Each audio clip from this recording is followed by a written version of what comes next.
Hello बच्चों, आज आओ समझते हैं पुष्पीय पादपों में लैंगिक जनन के फिर से एमसीक्यू क्वेश्चन। कल हमने करीब सॉल्व किया था 10 क्वेश्चन। आज हम लगभग तकरीबन सॉल्व करेंगे कितने 30 क्वेश्चन को हम लोग सॉल्व करेंगे और इसको एक एक करके डिस्क्राइब करते हुए हम लोग पढ़ते हुए चलेंगे।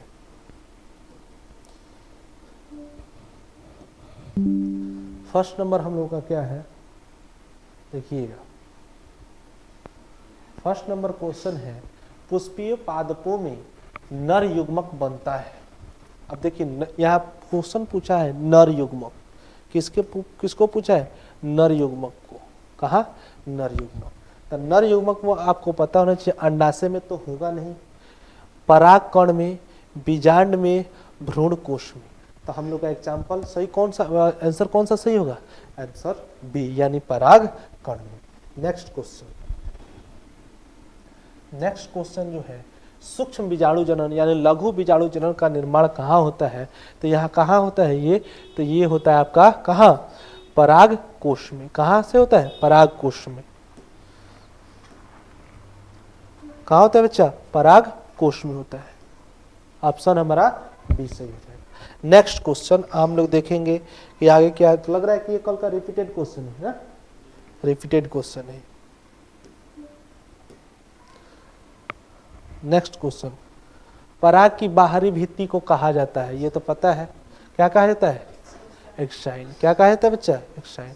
ये शायद कल भी देखे थे हम लोग, ठीक है। नेक्स्ट क्वेश्चन, पराग कोश में पराग थैलियां होती है कितनी? 4। ये जो हमने कल देखा है,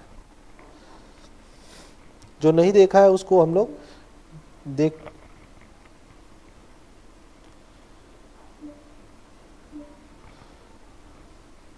नेक्स्ट क्वेश्चन वही है, बीजांड में भ्रूणपोष पाया जाता है। कहाँ की ओर? न्यूक्लियस चला जा, प्यूनिकल्स में इंटिगमेंट्स की ओर। किधर बताओ? ऑप्शन ए सही हो जाएगा। नेक्स्ट क्वेश्चन, परागण का अर्थ होता है निषेचन, परागकण का स्थानांतरण, भ्रूण में निर्माण, बीज का निर्माण। कौन आंसर होगा? Answer number b. Next question, स्वपरागण का उदाहरण होता है कौन सा? मटर। कौन सा होता है? मटर। नेक्स्ट क्या है हम लोग का क्वेश्चन? नेक्स्ट है, परागकण में पर परागण में परागकण का कारक हो सकता है। कौन कौन से? ये सभी हो सकते हैं। नेक्स्ट क्वेश्चन, द्विनिषेचन पाया जाता है किसमें बच्चा?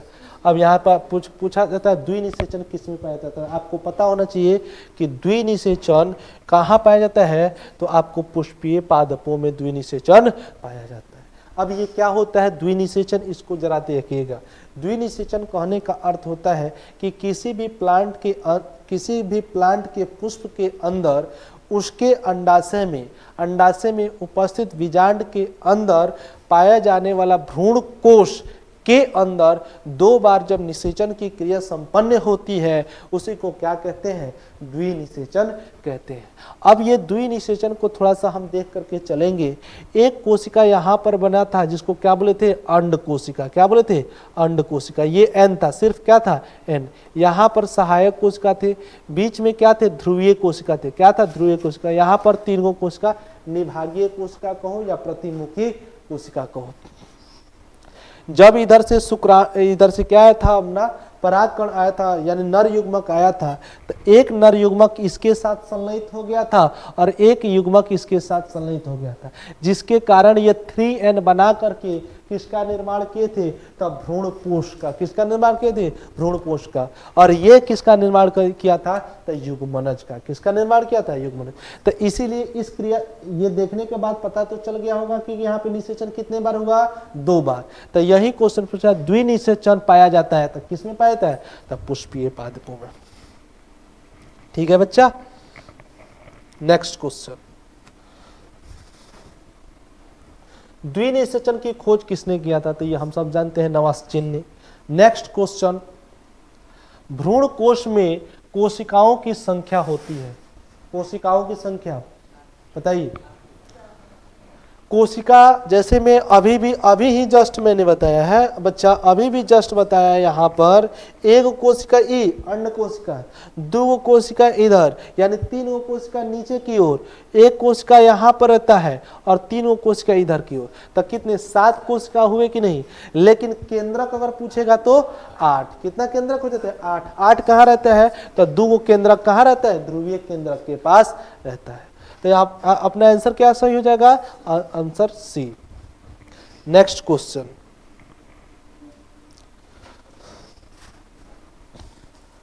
भ्रूण कोश का मध्य भाग कहलाता है, क्या कहलाता है? मध्य भाग। बताओ,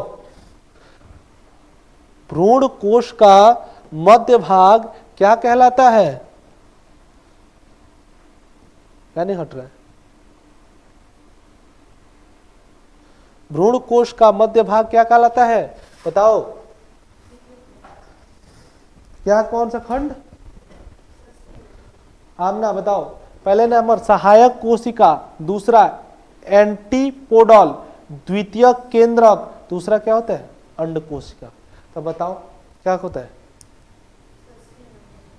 आंसर सी, यानी द्वितीयक। द्वितीयक केंद्रक कहो या हम बोले थे ध्रुवीय केंद्रक, याद है ना? तो वो सारा यही होता है। आंसर हमारा क्या हो जाएगा? सही, सी आंसर हो जाएगा। इस क्वेश्चन को आप अगर डेली प्रैक्टिस कर लोगे तो समझ जाओ कि तुम्हारा इस चैप्टर से एक भी क्वेश्चन छूटने वाला नहीं। यहाँ पर पूछ रहा है द्वितीयक केंद्रक का निर्माण होता है, यहाँ क्वेश्चन, ये क्वेश्चन है, द्वितीयक केंद्रक का निर्माण होता है कहाँ? 2 सहायक कोशिकाओं से, गलत है।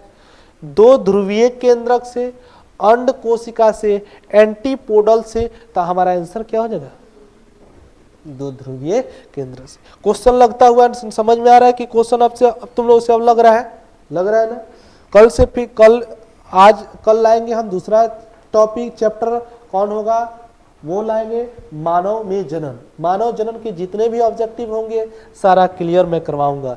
यहाँ पर देखिए क्या पूछ रहा है बच्चा, नर युग्मक और द्वितीय केंद्रक के साथ संयोजन से बनता है। तो अभी तुरंत बताए हैं थोड़ा देर पहले, क्या बनता है? भ्रूणपोष। बात समझ में आ रहा ना? एक क्वेश्चन आपसे हम बता देते हैं पहले कि आप देखिएगा प्लांट को 2 भागों में बांटा गया है, एक है आवृत बीजी, दूसरा था अनावृत बीजी।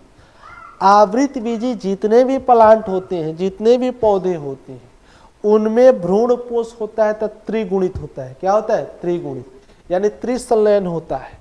लेकिन आप जब अनावृत बीजी में जाएंगे तो वहां पर भ्रूणपोष कैसा होता है? अगुणित होता है। कैसा होता है? अगुणित।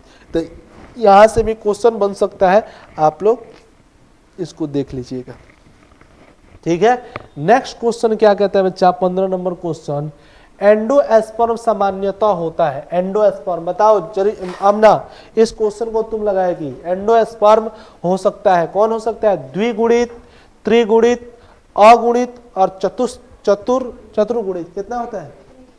कैसा होता है? त्रिगुणित। आंसर क्या होगा? सही, त्रिगुणित आंसर।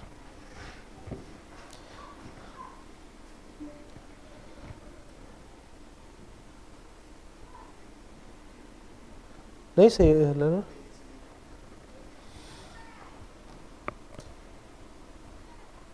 गया। नेक्स्ट क्वेश्चन, ये कौन नंबर क्वेश्चन था? 16 नंबर। 16 नंबर क्वेश्चन देखना क्या कर रहा है? अंड कोशिका और युग्मन, ये पढ़ा दिए ना। 17 नंबर, पराग नलिका में प्रवेश करता है। पराग नली प्रवेश करती है कहाँ से? चलाजा से, माइक्रोपाइल से, प्यूनिकल से, न्यूक्लियस से। कहाँ से? माइक्रोपाइल यानी होता है, क्या होता है वो बताए थे? बीजांड द्वार, माइक्रोपाइल उसको बुलाया जाता है। तो कहाँ से हमारा प्रवेश करता है? माइक्रोपाइल से। किससे? माइक्रोपाइल से। ठीक है, ठीक क्या? क्या? भ्रूण कोश का विकास होता है, कहाँ होता है बताइए? आंसर 3 सेकंड का ऑप्शन है। विकास होता है, भ्रूण कोश का विकास होता है। कौन, क्या होता है? अंड कोशिका से, परागकण से, माइक्रोस्पोर से, मेगास्पोर से? बताओ। भ्रूण कोष पूछ रहा है, बताओ। क्वेश्चन घुमादार है। यहां पर देखो क्या पूछ रहे हैं कि भ्रूण कोष का विकास, यानी कहने का अर्थ है ये प्रॉपर भ्रूण कोष का विकास कहाँ होता है। अब देखो, माइक्रोस्पोर तो होगा नहीं, माइक्रोस्पोर होगा नहीं। मेगास्पोर यानी तो लघु गुरु बीजाणु। क्या होता है? गुरु बीजाणु। माइक्रोस्पोर यानी लघु बीजाणु। तीसरा है परागकण, तो इससे भी नहीं। किससे होता है? अंडाशय से। किससे होता है? अंडाशय से। अंडाशय से क्या होता है? तो भ्रूण कोष का विकास होता है। बात समझ में आया? Next question,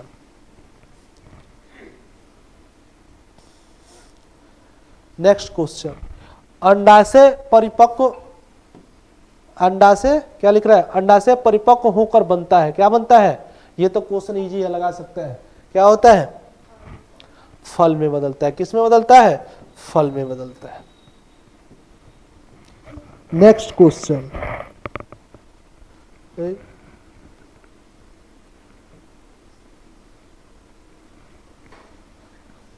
next question 20 number question क्या कर रहा है? बीजांड परिपक्व होकर के किस में बदलता है? ये तो बीज में, तुम लोग जानते ही हो। नेक्स्ट क्वेश्चन, परागकण का अंकुरण होता है। परागकण का अंकुरण कहाँ होता है? तो अंडाशय में, वर्तिकाग्र में, बीजांड में, भ्रूण कोश में। कहाँ अंकुरण होता है? वर्तिकाग्र पर। कहाँ होता है? वर्तिकाग्र। नेक्स्ट क्वेश्चन, पराग नली का निर्माण होता है। अब बताओ, पराग नली का निर्माण किससे होता है? जब परागकण, देखो इसको समझने के लिए जरूरी है। यहां पर क्या था? ये मादा जनन अंग जो है, इसका नाम है स्त्री केसर। इसका क्या नाम है बाबू? वर्तिकाग्र। क्या नाम है? वर्तिकाग्र। वर्तिकाग्र। वर्तिकाग्र पर के ऊपर जैसे ही परागकण पहुंचता है, जब परागकण पहुंचता है तो यहीं से परागकण द्वारा एक नली का निर्माण किया जाता है, जिसका नाम क्या है? पराग नली। और ये चीज समझने वाली बात है कि पराग नली का निर्माण क्यों होता है, तो उसी से होकर के बाबू परागकण में उपस्थित जो दो नर युग्मक हैं, उसी के द्वारा कहाँ जाते हैं? तो अंडाशय के अंदर बीजांड में प्रवेश करते हैं। बात समझ में आया बच्चा? तो हमारा आंसर क्या सही हो जाएगा? परागकण से। आंसर सी सही हो जाएगा। नेक्स्ट क्वेश्चन, नेक्स्ट क्वेश्चन बाबू क्या है? नेक्स्ट क्वेश्चन, परागकण में कोशिकाओं की संख्या होती है। परागकण में कोशिकाओं की संख्या होती है। कितनी कोशिका की संख्या होती है बताइए? तो कितनी कोशिकाओं की संख्या होती है? दो। कौन कौन से? एक होता है नर युग्मक और दूसरा होता है कायिक कोशिका। याद है? कायिक कोशिका और दूसरा होता है जनन कोशिका। तो हमारा आंसर कौन सा सही हो जाएगा? Answer b. क्या सही हो जाएगा? Answer B. नेक्स्ट क्वेश्चन, नर जनन अंग कहलाता है। क्या कहलाता है? क्या कहलाएगा बच्चा? पुंकेसर। नेक्स्ट क्वेश्चन,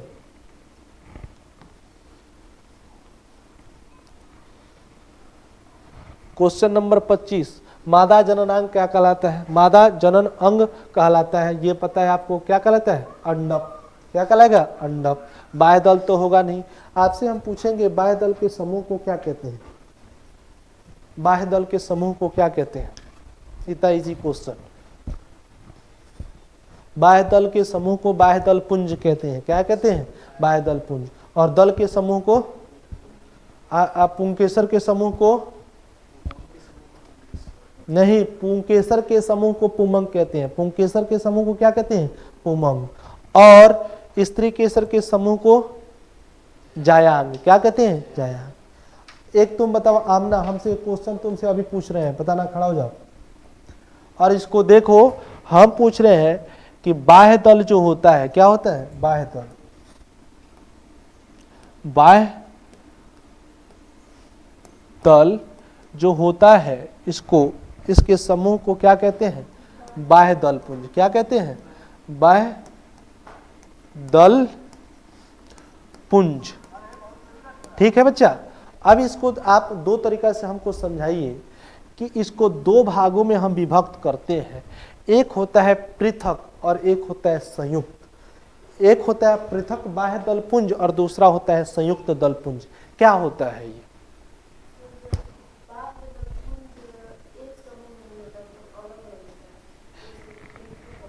नहीं देखो, हाँ हाँ बोलो पहले उसका संयुक्त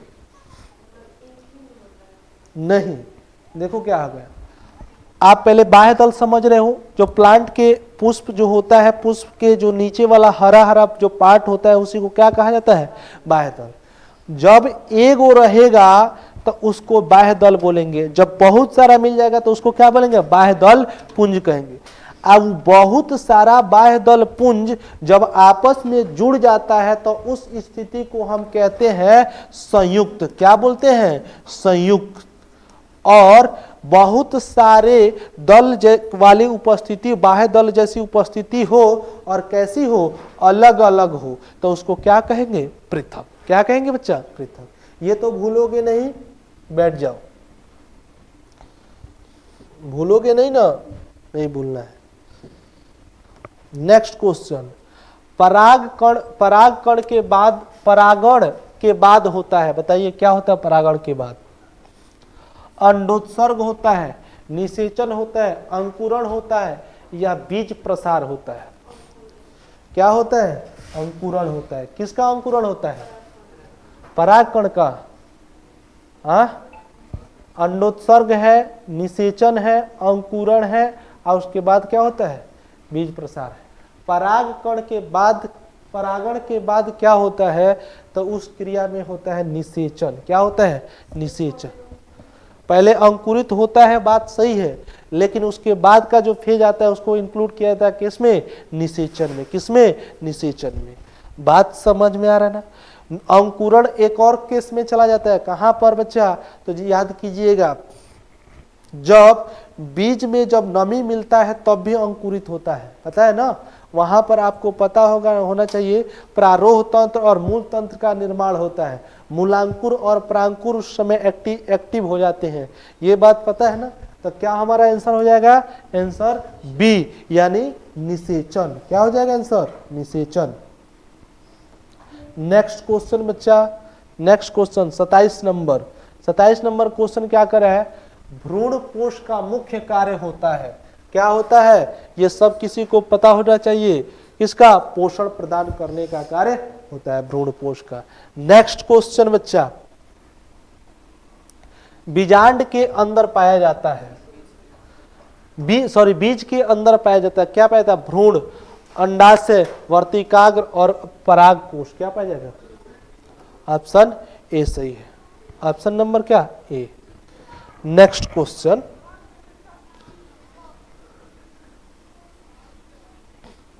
नेक्स्ट क्वेश्चन 29 नंबर, फल का मुख्य कार्य होता है। फल का कार्य, मुख्य कार्य क्या होता है? बताओ। ए नंबर बीज का निर्माण, दूसरा नंबर बीज का सुरक्षा, निषेचन, परागण। क्या होता है बीज का? ऑप्शन बी सही हो जाएगा। बीज का निर्माण तो पहले ही, बीज का निर्माण किससे होता है? बीजांड से हो जाता है। नेक्स्ट क्वेश्चन, किसी क्वेश्चन में दिक्कत तो नहीं है? ये क्वेश्चन जब आप कर ले रहे हो तो समझ जाओ कि तुम्हारा सारा क्लियर हो जाएगा, इससे एक भी क्वेश्चन छूटने वाला नहीं है। ठीक है, लास्ट हमारा क्वेश्चन है जिसका नाम है एंटीपोडल कोशिका होता है। कैसा होता है एंटीपोडल कोशिका? बताओ आमना, एंटीपोडल कोशिका क्या हो